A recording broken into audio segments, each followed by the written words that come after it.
اچھا، گھر میں ہم چاہتے ہیں کہ خوشحالی آ جائے ہمارے، یعنی ہر طرف ایک دوسرے سے لڑائی جھگڑا بدحالی نہ ہو،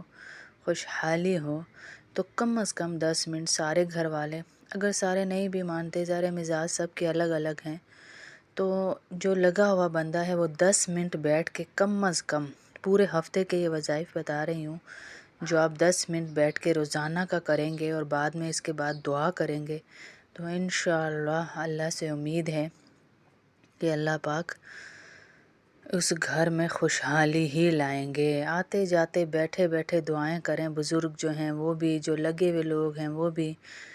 جمعے والے دن آپ نے پڑھنا ہے درود شریف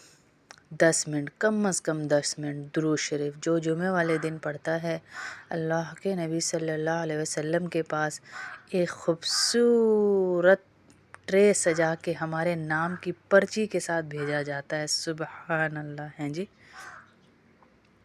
ہمارے نام کی پرچی کے ساتھ جا رہا ہے درود شریف۔ اللہ کے نبی صلی اللہ علیہ وسلم کی نظروں سے میرا نام ہی گزر گیا، میری کامیابی ہی کامیابی ہے انشاءاللہ۔ جمعے کے دن کم از کم 10 منٹ درود شریف، ہفتے کے دن استغفار، اور اتوار والے دن حسبنا اللہ و نعم الوکیل، پیر والے دن پہلا کلمہ، منگل والے دن لا حول ولا قوة الا باللہ، اور بدھ والے دن سبحان اللہ و بحمدہ سبحان اللہ العظیم، اور جمعرات کو سورہ اخلاص۔ یہ پورے ہفتے کے جو بتائے ہیں وظائف کم از کم 10 منٹ بیٹھ کے کریں، اللہ کی رحمت سے امید رکھیں کہ انشاءاللہ ان کے صدقے میرے گھر میں خوشحالی ہی خوشحالی ہوگی۔